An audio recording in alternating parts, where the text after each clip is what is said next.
Selon l'INRS, 30% des maladies professionnelles reconnues en Europe sont d'origine chimique et la plupart malheureusement sont des cancers. Alors outre évidemment les conséquences humaines énormes, cela génère des conséquences financières indirectes comme par exemple les frais d'hospitalisation ou les frais d'indemnisation, mais aussi des conséquences financières directes qui peuvent être par exemple des dégâts matériels, la perte de productivité ou la baisse de l'image de marque. Alors compte tenu des enjeux humains et financiers, quels sont aujourd'hui les moyens d'action mis à disposition des employeurs et des chefs d'entreprise pour prévenir le risque chimique? Eh bien c'est ce que va nous apprendre aujourd'hui Élodie Pellicia. Bonjour Élodie. Bonjour. Vous êtes intervenante en prévention des risques professionnels depuis 11 ans à la IST 83 et à ce titre, vous accompagnez les employeurs et les chefs d'entreprise du Var dans la prévention des risques. Alors pouvez-vous nous dire plus précisément qu'est-ce que le risque chimique et quels sont les secteurs impactés par le risque chimique? Alors les produits chimiques sont omniprésents dans notre environnement. On va les retrouver sous différentes formes dans tous les secteurs d'activité. Pour prendre un exemple, le boulanger qui utilise de la farine, eh bien en fait elle peut être responsable d'asthme professionnel. Les produits d'entretien qui sont utilisés par les agents d'entretien peuvent être irritants, corrosifs. Donc en fait on est tous concernés par le risque chimique.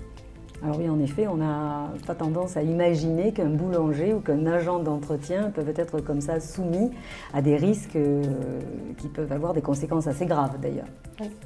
Donc Élodie, pouvez-vous nous dire ce qu'est un produit chimique dangereux? Le Code du travail aborde plutôt la notion d'agent chimique dangereux.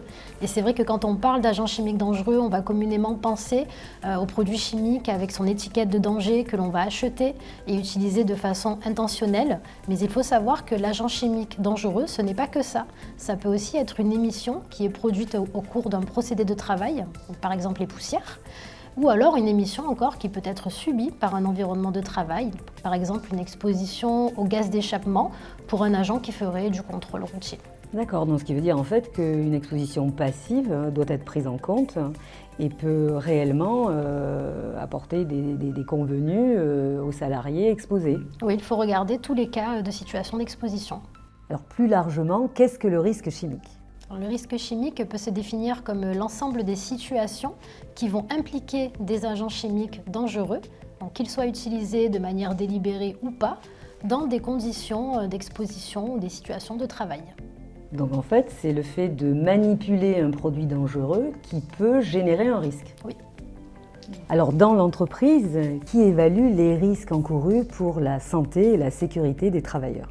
Alors on le sait, c'est l'employeur qui est responsable de l'évaluation des risques et dans le cadre du risque chimique, il doit prendre en compte les résultats de l'évaluation dans le document unique d'évaluation des risques professionnels.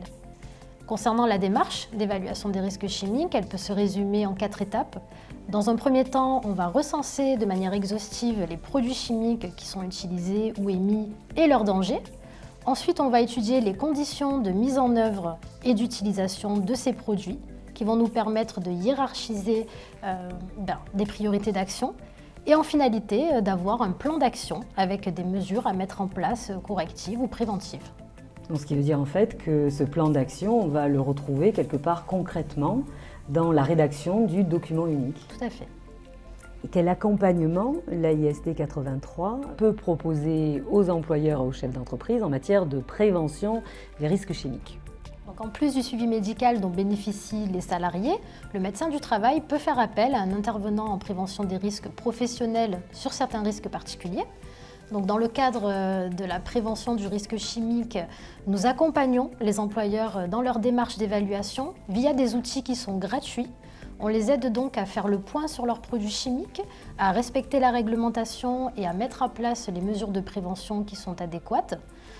Nous pouvons également réaliser des actions de sensibilisation en entreprise, donc toujours sur ce thème du risque chimique, des métrologies atmosphériques qui vont permettre de quantifier l'exposition des salariés. Et les données qui sont recueillies vont ensuite être transmises au médecin du travail, qui peut par conséquent adapter son suivi médical. Très bien. Et enfin, donc on organise également des ateliers de la prévention, donc soit en distanciel, soit en présentiel, à destination des employeurs, qui vont permettre d'aborder différents sujets. Donc il en existe un sur la prévention du risque chimique et prochainement sur la silice cristalline. Et il y en a d'autres d'ailleurs qui sont prévus en effet par vos collègues, on va dire, notamment sur une thématique très intéressante qui est l'ergonomie et la conception par exemple d'un espace de travail. Voilà.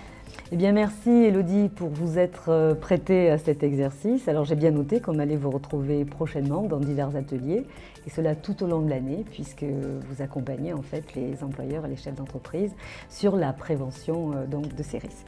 Merci Sandrine.